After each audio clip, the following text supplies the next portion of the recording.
May karugtong pa po ang ating Bible reading, verse 35. Sapagkat ang sino mang mag-ibig, iligtas ang kanyang buhay, ay mawawala nito. At ang sino mang mawala ng kanyang buhay dahil sa akin at sa Ebanghelyo, ay maililigtas yaon. Sapagkat ano ang mapapakinabang ng tao na makamtan ang buong sanglibutan at mapapahamak ang kanyang buhay? Sapagkat anong ibibigay ng tao na katumbas sa kanyang buhay? Sapagkat ang sino mang magmakahiya sa akin at sa aking mga salita sa lahing ito na mapangalunya at makasalanan, ay ikahihiya rin naman siya ng anak ng tao pagparito niyang nasa kaluwalhatian ng kanyang ama na kasama ng mga banal na anghel. Kaya pagpalain tayo ng Panginoon sa pagkabasa ng kanyang mga buhay na salita. Mag-pray po muna tayo. Ama, salamat po sa buhay na salita na nawa ang aming pagbubulay-bulay ay isa ring kaparaanan ng aming pagsamba sa iyo. Salamat po sa pagkakataon na binigay mo sa amin na kami ay malulusog, nakaririnig, nakatatayo, nakakakanta, at nakakalakad. Ang lahat ng ito ay alay namin po sa pagpupuri at pagluwalhati sa iyo. Sa pangalan ni Jesus, Amen.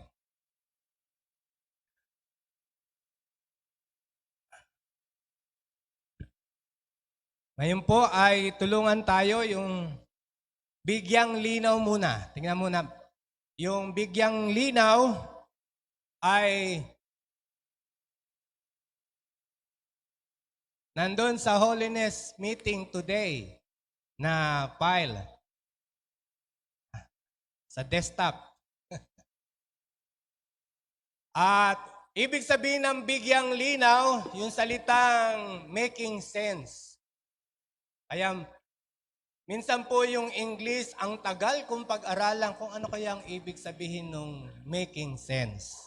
Kaya natatalakay po natin ang mga nakaraang mga at meron pong 10 ako na nasabi nun, pero hindi pa tayo nakakaabot sa 10. Para bigyang linaw, dagdagan natin ang liwanag pa para makita natin ang katayuan ng Salvation Army as a whole. At bigyang linaw ang mga sundalo as bilang mga sundalo at bigyan ng linaw din bakit ba nakatirik ang ating kwerpo dito. Kaya ito po yung effort na ginagawa po natin. Atin pong maintindihan yung ating pagkasundalo o yung ating kwerpo, lalo nating maunawaan at yung kabuuan ng mga gawain natin. Kaya meron po akong natalakay noon, atin pong reviewin. Una ay ito po yung hinahanap po sa atin yung sincerity natin.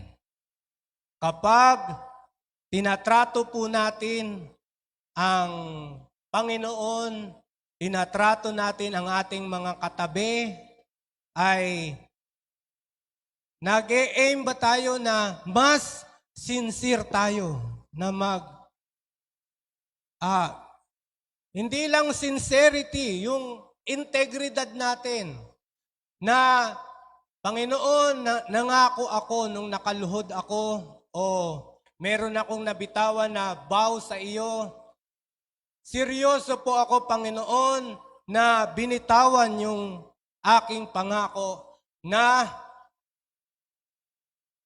isuko ko ang aking buhay, ibigay ko ang kaluwalhatian 24/7 sa iyo, seryoso po ako. Kaya inaano natin yung integridad natin. Yung sinabi natin, kapag yung pinakawalan natin na salita ay ginawa natin ang tibay-tibay ng ating integridad. Kaya yan po yung foundation natin bilang Salvation Army, bilang kwerpo, at tingnan ko kung lagay mo yung mouse dito, yung cursor para makontrol ko. Ang pangalawa ay yan po yung natalakay din natin na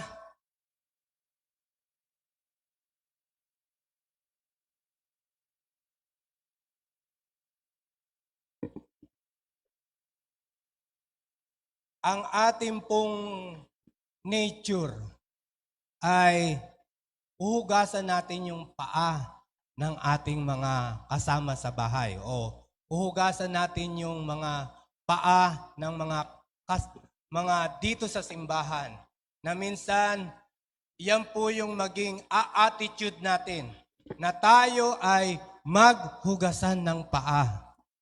At naalala ko po yan noon nasa Baguio kami na talagang yung aming nag-conduct ng seminar, yung lawyer, saka yung mga kasama niya, nagpunta sa Baguio, nag-conduct sila ng seminar at hinugasan ang paa talaga namin literally. At habang hinuhugasan yung paa namin, ay nagpe-pray sila na i-bless yung mga hinuhugasan nila ng paa. Pero ang ganda po ng senaryo na yung leader ninyo ay naguhugas ng paa ng mga kanyang nasa ilalim. Kaya ito ba yung nature? Kaya gusto natin ang ating kwerpo, yan ang attitude natin. Yan ang umiiral sa atin. Pangatlo ay yung ating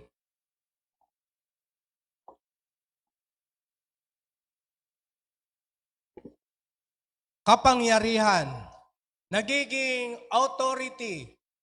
Hindi tayo pumupunta na palagi nating sasabihin, ako ang boss. Ako ang pinakamataas. O hindi natin palaging sinasabi, kundi ito ay nararamdaman nila na merong authority sa ating simbahan. Merong authority sa Salvation Army. Merong authority na pinapairal yung ating barangay. Merong authority na pinapairal yung pulis kapag nakaharap natin. Merong authority yung gobyerno na meron siyang sinasabi na protocol na ito ang ating gagawin at tayo ay walang ibang gagawin kundi tayong lahat ay mga subordinate. Kaya yung quality na tayo po ay magpasakop sa Kanya.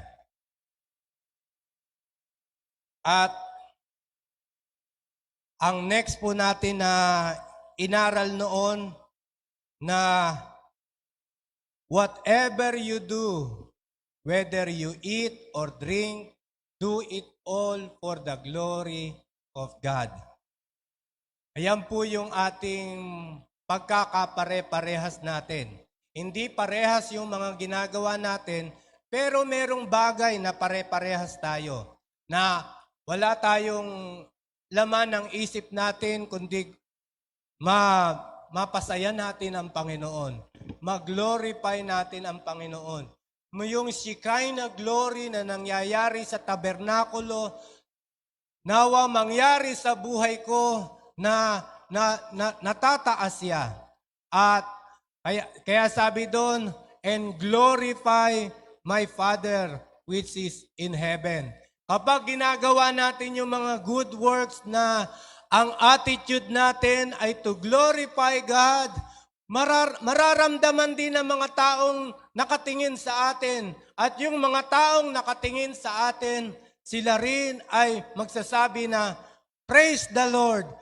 Gino-glorify din nila yung kanilang Panginoon dahil sa nakikita nilang good work sa atin. Dahil wala tayong ibang motibo. Wala tayong ibang goal. At adhikain na gusto natin na mag-glorify ang Panginoon Diyos sa atin corporately, sa atin personally, maging sa private na buhay natin, at sa Salvation Army. Yan ang pinapaniwalaan ko na sinabi ni Commissioner Lim Aang, yung paramount ng Salvation Army ay itaas ang pangalan ng Panginoon. At nakita ko sila na talagang itinaas nila ang Panginoon.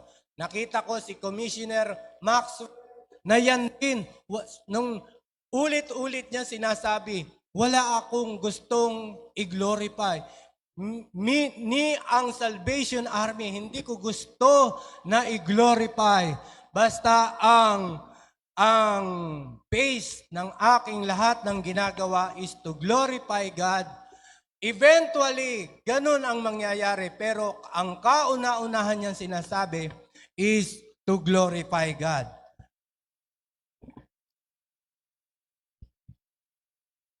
At ngayon po sa ating, nandito na po tayo. Paano masusukat ang ating pagkasundalo? Nakita pa ba kayo? O baka anong ulam yung lulutuin nyo mamaya ang iniisip ninyo? Paano masusukat yung pagka-soldier natin? Paano masusukat yung pagiging officer ko? Paano masusukat yung kwerpo natin? Kung kailangan natin ng timbangan, kung kailangan natin ng metro, paano natin susukatin ang ating sarili, ang ating pagka-soldier?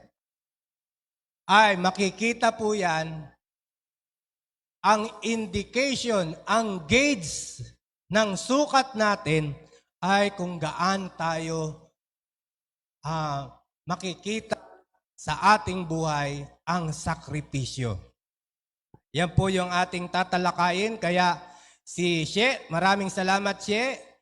Yung next ko, yung isa, yun na po tayo. O yung isa na, yung kasama niya. Doon sa... Yun.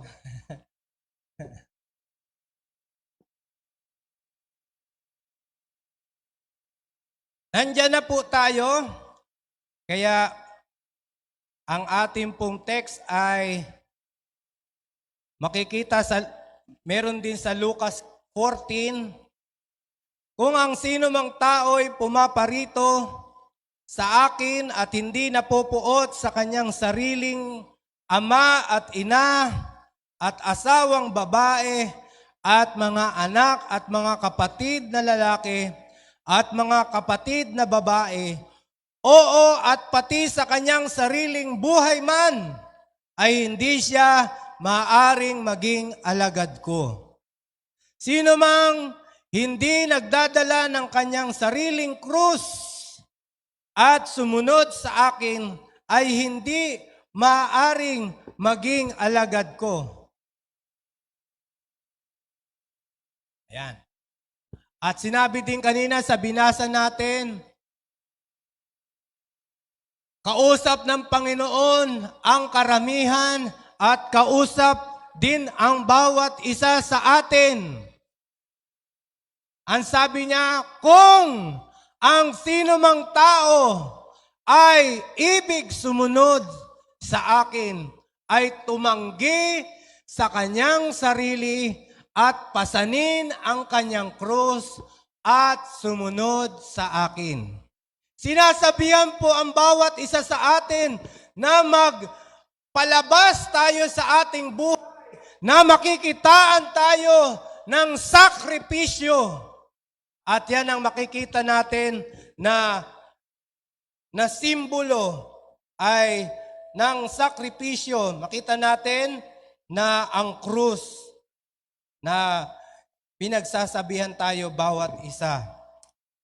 Ganon din sa Lucas 14:33, sabi ng Panginoong Hesus sa atin, kaya nga, sino man sa inyo na hindi tumanggi sa lahat niyang tinatangkilik ay di maaring maging alagad ko. Mabuti nga ang asin, datapat kung asin ay tumabang, ay ano ang ipagpapaalat.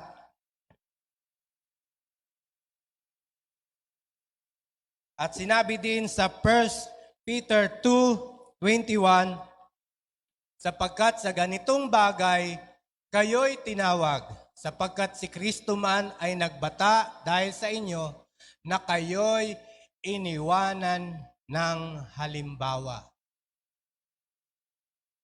Ang ating Panginoon ay nag-iwan ng bakas sa atin na yun ang ating lalakaran. Kaya yung mga alagad noon, natutuwa sila na makaranas ng mga sakripisyo sa kanilang buhay dahil nakikihati sila sa suffering ng ating Panginoon. Kung anuman yung mga persecution na pinahihirapan sila tuloy doon sa mga persecution nila, sila ay nagre-rejoice dahil nakikihati sila na nayayapakan nila yung sakripisyo na ginawa ng kanilang Panginoon. Kaya yan po yung sinabi sa atin, kamusta po ang sukat ng sakripisyo sa ating mga buhay? Nag-e-effort ba tayo? Kaya yan yung katanungan sa bawat isa sa atin. At meron po akong 4. Kapag ang dinadaanan ay hindi makikitaan ng sakripisyo, hindi langit ang patutunguhan. Kapag wala pong persecution, kapag wala pong nararanasan na hirap, kapag wala po tayo nararanasan ng pain o kirot habang naglalakbay tayo sa ating Christian life, ibig sabihin, yan ang mga sign na tayo nga ay patungong langit dahil makikita sa uri ng dinadaanan ng ating paglalakbay bilang mga Kristiyano. Kaya sa daanan natin, makikita natin yung mga humps. Alam niyo ba yung humps? O yung mga speed bumps. Meron pong mga karsadang butas-butas. Meron pong karsadang madulas. Merong karsadang mabuhangin o mga madilim ang mga karsada. Kapag nahihirapan tayo at nag-e-effort tayo ng sakripisyo para malating natin yung destinasyon natin, ang ibig sabihin, nasa tama yung landas natin kapag ang ating dinadaanan ay merong sakripisyo. Amen? Pangalawa po, ang nagpapaalat sa asin ay sakripisyo. Pumupunta po kami kila Ate Baby. Di ba maraming asin doon? Sabi nila, yung unang 6, medyo mura pa yan. Pangalawang 6, malinis na siguro yun. Yun yung mahal. At siguro pag kailangan nyo ng asin, anong ginagawa nyo? Gumigising kayo sa gabi. Pwede, no? Pero mura lang naman pag direkta mong bibilin doon. Hindi na kailangang gumapang. At ang asin, yung may-ari, si Coco ba yung may-ari ng asinan doon, ay mawawala ng kwenta kapag yung asin ay hindi maalat. Wala ng presyo yung asin. At sabi ng Panginoon, bakit nakadugtong sa binasa natin? Kamuhian mo ang iyong pamilya. Kamuhian mo ang iyong sarili. Kalimutan mo ang iyong mga possession at discipleship, sakripisyo, sumunod ka sa akin. Ang aking presensya ang sasatisfy sa iyo kapag ako palagi ang kaharap mo, ang good shepherd, ang chief shepherd, ang iyong sinusundan, ikaw ay magkakaroon ng alat. Yun ang karugtong nun eh. Ang impluensya natin bilang asin, yung sting na binibigay sa mga nasa paligid natin. At habang nagsasakripisyo tayo, the more na nagiging maalat ay the more na ang impluensya natin ay na lumalaki yung radius ba tawag doon? Lumalaki yung diameter o lumalaki yung kanyang perimeter ng ating impluensya. At dadami yon kung gaano tayo nagsasakripisyo. Marami tayong hindi makalimutan na tao dahil ganun na lamang yung kanilang pinakita na sakripisyo. At si Commissioner Maxwell ay nakakausap namin sa tables ng kami mga kadete. Napansin namin yung opera niya dito. Oh. Sa malayo, hindi nyo makikita pero meron siyang opera dito. At sabi niya, ito yung aksidente ko sa sasakyan. Dahil mabilis siya magpaandar talaga. At minsan nandito na sa Pilipinas, kahit gaano ka-heavy yung traffic sa Pilipinas, hindi mo siya makikitaan ng reklamo. Ang gagawin niya pa, pag magdadrive ka, mauna ka, susundan kita. At talagang bubuntot sa iyo, hindi ka bibitawan. At yun yung kinikinit ako kay Commissioner. At minsan, pag bumababa siya ng THQ, minsan lang ako pumunta sa THQ kasi palagi ako sa Mindanao nalalagay. At minsan lang ako natuwan-tuwa na pumunta sa THQ at nakita ko si Commissioner Maxwell na naglalakad, na nakasaklay dahil napilayan siya. At marami pa siyang kinukwento na ang tropical countries daw ay merong tropical parasite na ito yung pumasok sa kanyang katawan. At palagi siyang nauospital.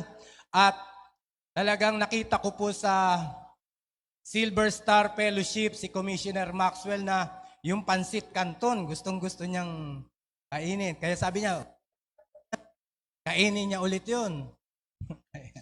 At minsan lalapit siya sa akin.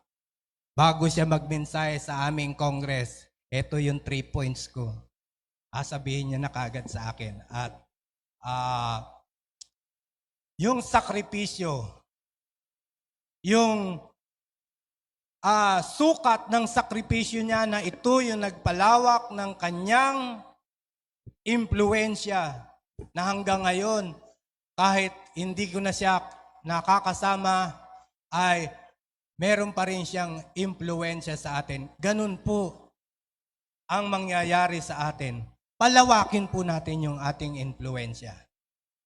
For the glory of God. Palawakin natin at damihan natin yung effort natin na magsakripisyo. Pangatlo po, ang sakripisyo ay abono na nagpapataba ng pagkalat ng Ebanghelyo.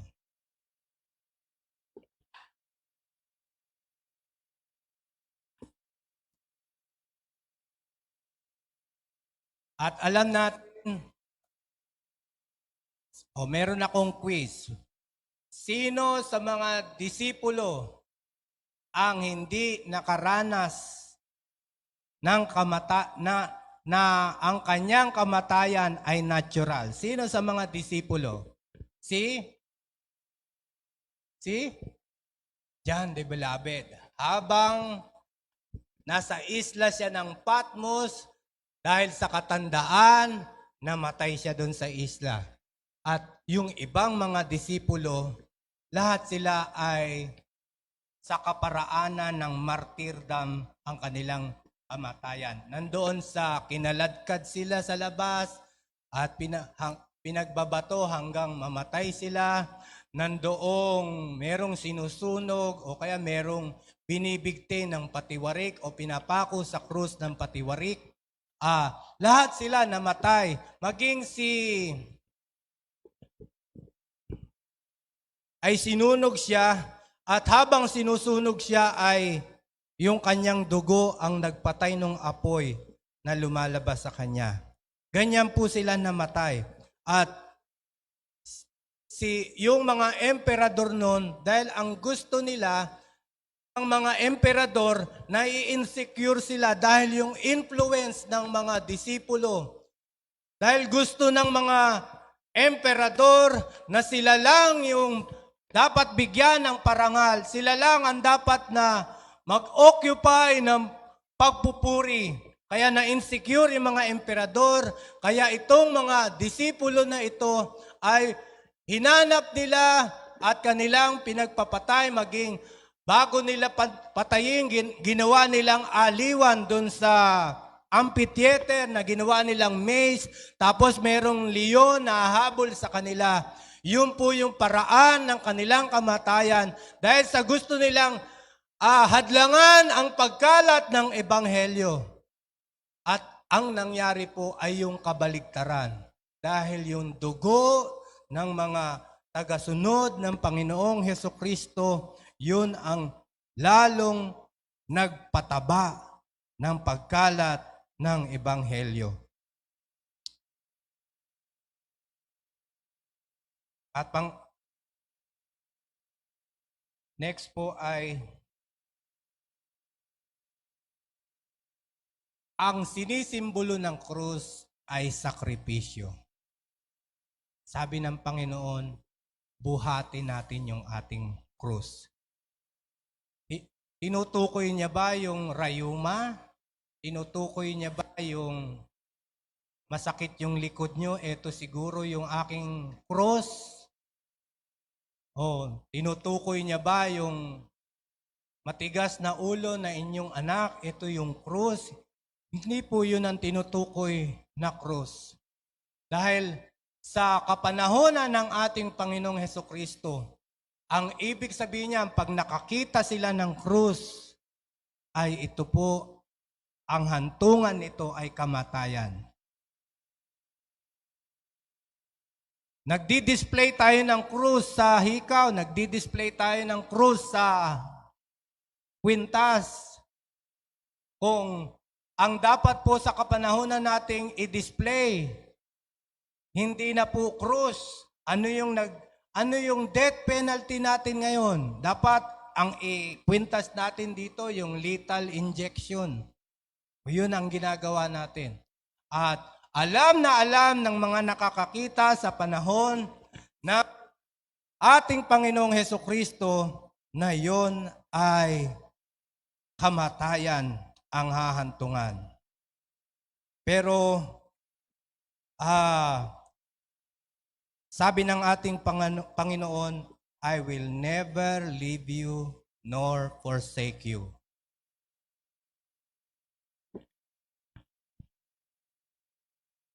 Nagsasakripisyo tayo hindi for the sake of sakripisyo.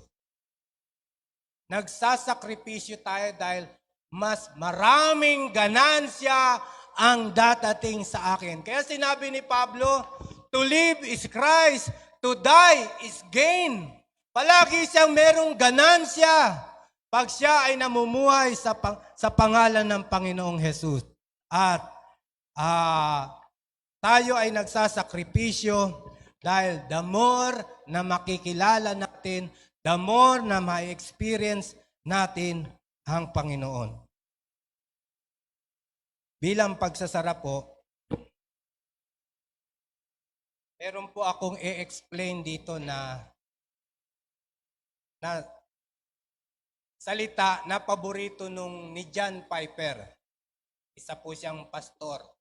At palagi niya pong nababanggit ang wartime lifestyle. At inahalin tulad niya ang Christian na sila ay mamuhay ng wartime lifestyle. Ang nanay ko, naririnig kong nagkukwento kapag panahon ng gera. Meron ba kayo naririnig na ganon sa inyong mga nanay? Kasi bata pa yung nanay nyo. Pero yung nanay ko, nabuhay sila doon sa wartime lifestyle. At si John Piper, ang Christian, ay dapat mamuhay ng wartime lifestyle. Kaya doon sa kanyang pagpapaliwanag, sabi ni John Piper, meron kasi siyang tendency na yung luxury, ginagawa niya ng need. Kaya sabi niya, Panginoon, patawarin mo ako na nawa ang direksyon ng aking simbahan ay hindi towards comfort. Nagpapasama tayo sa comfort, pero wag nating aalisin na makikitaan tayo ng pagsasakripisyo. At merong binanggit si John Piper sa ganyang katga na meron siyang libro na Don't Waste Your Life.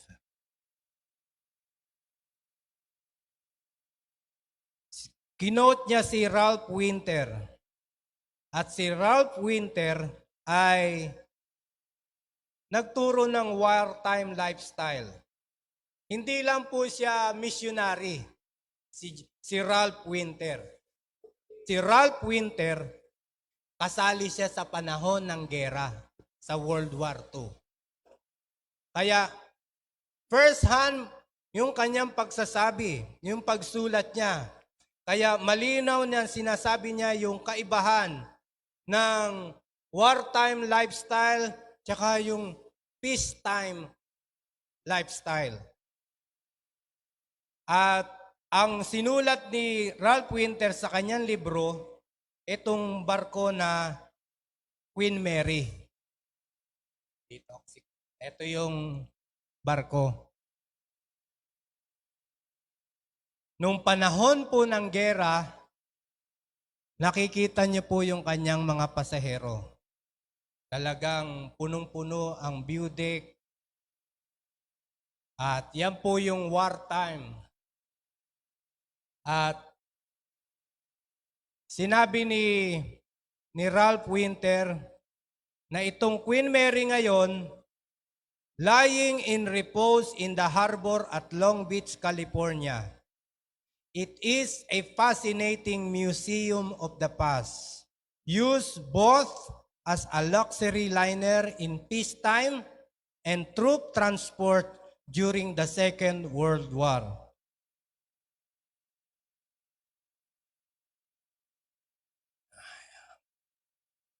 Binibiyahe nila yung mga sundalo sa panahon ng gera. Alam niyo ba yung kanilang mga kwarto ay sinabi ni Ralph Winter na hindi lang double deck but 8 tiers high. 8 pang deck na ang barko na yan nag-a-accommodate ng 15,000.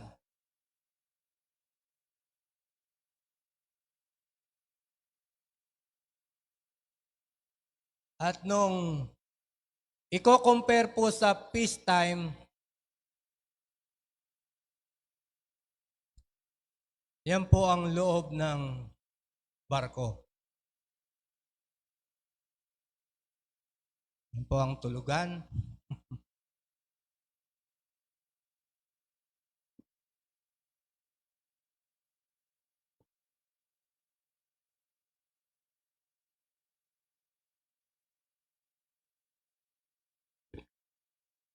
Nauunawaan natin na ang nakataya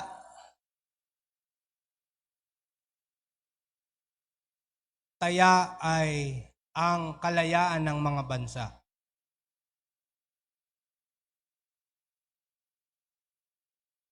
Of course, the survival of a nation depended on it.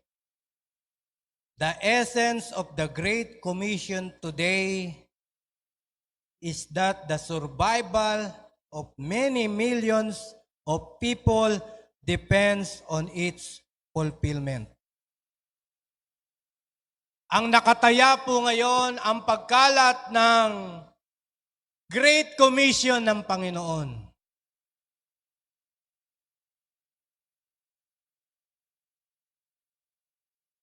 Tinatawagan po tayo ng sakripisyo. Bawat isa sa atin. Nakataya po ang mga kaluluwa na nakaabang ang walang hanggang kapahamakan. At tinatawagan po tayo na tayo ay magsasakripisyo. Salamat tayo sa mga may comfort na binibigay sa atin. Pero huwag nating aalisin, mga kapatid, ang magsakripisyo. Nalalapit na po yung ating self-denial. Kaya nilaunch natin ng January at ipakita natin yung ating sakripisyo. Ang luxury ay hindi to need. Gayahin natin na handa ba tayong mabuhay ng wartime lifestyle para tulungan natin ang pagkalat ng Ebanghelyo. Meron po tayong awit. Awitin po natin doon.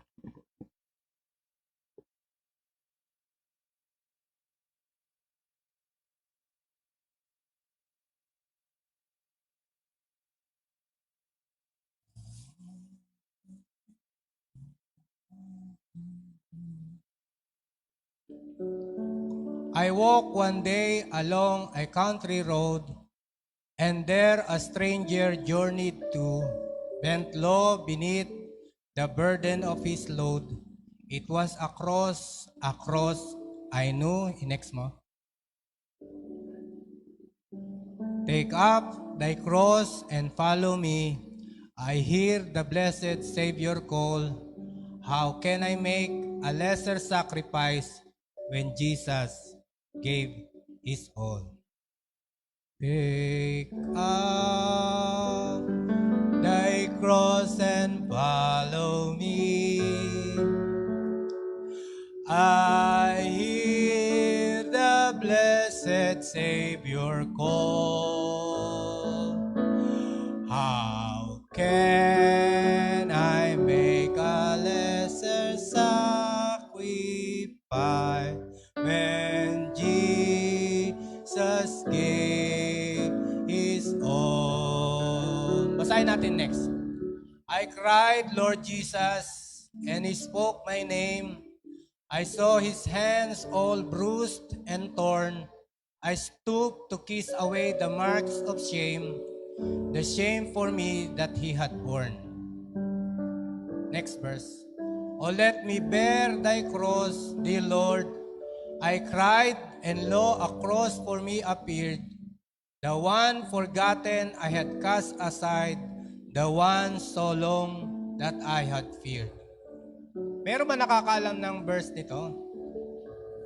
Oh, let me, my cross, my thy cross, that oh, let me bear thy cross, dear Lord, I cried, and lo, a cross for me appeared. The one forgotten I had cast aside, the one so long that I had feared. Take up thy cross and follow me. I hear the blessed Savior call.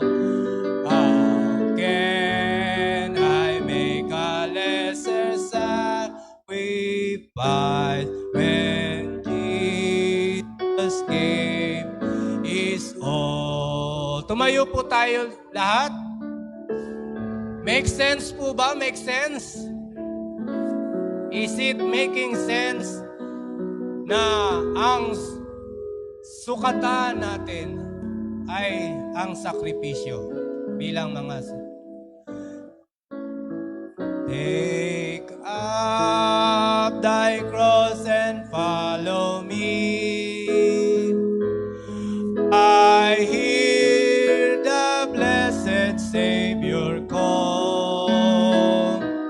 How can I make a lesser sacrifice when Jesus gave His all?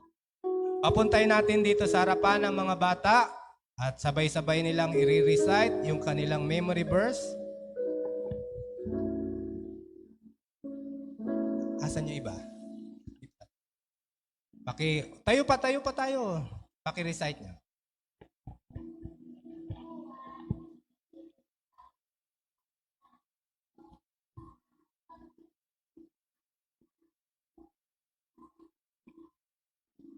Amen.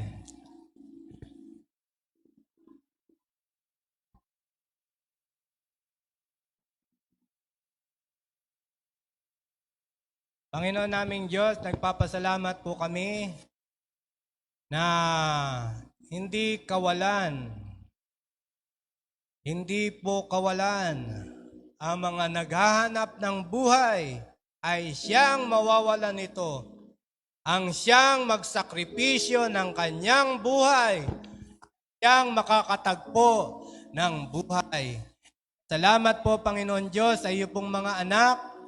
Salamat po sa mga salita mo na hindi kami pinapabayaan, na pinapaalalahanan kami na magpatuloy kami sa aming lakbayin, na meron pong mga sakripisyo na aming dinadaanan. Kaya salamat po, Panginoon Diyos, at ikaw ay aming tinataas at niluluwalhati sa umagang ito.